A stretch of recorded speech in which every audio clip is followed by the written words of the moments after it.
Pag maganda na ang daan, mabilis na ang aming pagtatransport sa mga pasyente.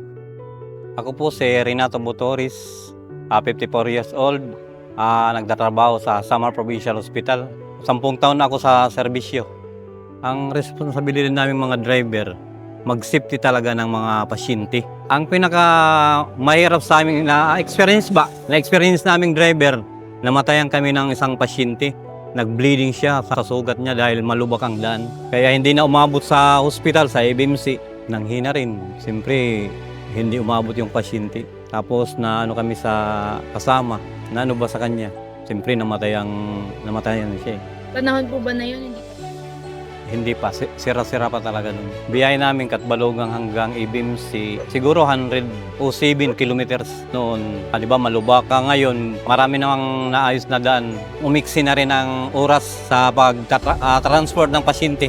Noon kasi 2 oras kalahati. Ngayon, hindi na umabot ng 2 oras. Pag maganda na ang daan, mabilis na ang aming pagtatransport sa mga pasyente.